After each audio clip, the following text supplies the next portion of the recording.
Bonjour, cher professeur. Je vous envoie cette vidéo pour vous expliquer les fruits de mes recherches trouvées dans le cadre de notre travail pratique. Le but de ce travail pratique est de répondre aux questions suivantes. Premièrement, de donner la différence entre poste, fonction, activité, tâche, emploi. Deuxièmement, de montrer à partir de différentes expressions données lesquelles sont des activités ou des fonctions. Troisièmement, d'illustrer par un exemple le questionnaire de description des postes. Voici les fruits de mes recherches trouvées en ce qui concerne les questions posées. Premièrement, un poste c'est un ensemble ou un groupe de fonctions et tâches établies ou spécifiées qui sont octroyées aux employés pour remplir un certain rôle au sein d'une organisation. Il est important de savoir que le poste inclut différentes fonctions et tâches. Il est aussi souvent associé à une description des postes détaillés qui décrit les responsabilités, les tâches et les exigences du poste. Une fonction. C'est un ensemble de tâches assimilées ou équivalentes qui sont effectuées pour atteindre une vocation ou un but commun.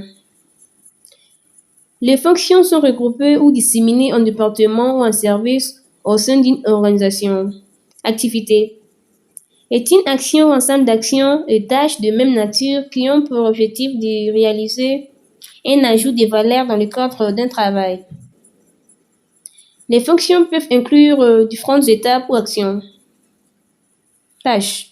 Une tâche correspond à l'ensemble de buts et procédures prescrites aux performances exigées, aux normes adéquates, mais aussi à l'environnement physique de la réalisation du travail. Emploi. Un emploi, c'est un poste pour lequel un travailleur est payé en échange de son travail. L'emploi implique des responsabilités, des tâches et des exigences spécifiques. Deuxièmement, répondre à un appel téléphonique. C'est une activité car elle comprend différentes tâches. Appuyer sur le bouton téléphone. C'est une tâche car c'est une action spécifique. Nommer les services. C'est une tâche car c'est une action spécifique. Écouter la demande. C'est une tâche car c'est une action spécifique. Acheminer l'appel. C'est une tâche car c'est une action spécifique. Généralement, les activités impliquent souvent plusieurs tâches car elles sont composées d'une série d'actions d'entreprise pour atteindre un objectif spécifique. Troisièmement, en ce qui concerne l'illustration du questionnaire de description des postes, voici les recherches. Prenons le cas d'un questionnaire de description du poste pour un huissier de justice. Ce questionnaire va comprendre plusieurs critères. Notamment, comme premier critère, nous avons titre du poste, huissier de justice. Deuxième critère, objectif. Le huissier doit assurer l'exécution des décisions de justice et des actes juridiques en respectant les droits et les parties impliquées. Troisième critère, responsabilité et tâches. Le huissier doit signifier les actes de procédure aux parties impliquées dans une affaire. Il doit saisir et inventorier les biens en cas d'exécution forcée d'une décision de justice. Le huissier doit effectuer des enquêtes et des recherches pour localiser les parties impliquées dans une affaire.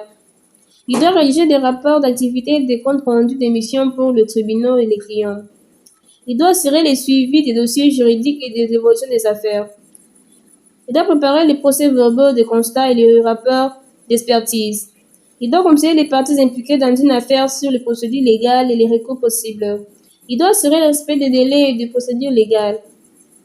Quatrième critère, exigence du poste. Le huissier doit apporter le diplôme universitaire en droit ou en administration publique, certification professionnelle des huissiers de justice ou expérience équivalente. Expérience professionnelle d'au moins 3 ans en tant que huissier de justice. Connaissance approfondie des procédures juridiques et de la législation en vigueur. Excellentes compétences en communication, en négociation et en résolution des conflits. Capacité à travailler sous pression et à respecter les échéances. Maîtriser de l'anglais et du français. Cinquième critère, conditions de travail. Les huissiers auront comme condition de travail à temps plein, horaire flexible, déplacements fréquents, salaire compétitif et avantages sociaux. Je vous remercie pour votre temps et pour votre attention, cher professeur. Et n'hésitez pas à me contacter si vous avez des questions ou des commentaires supplémentaires.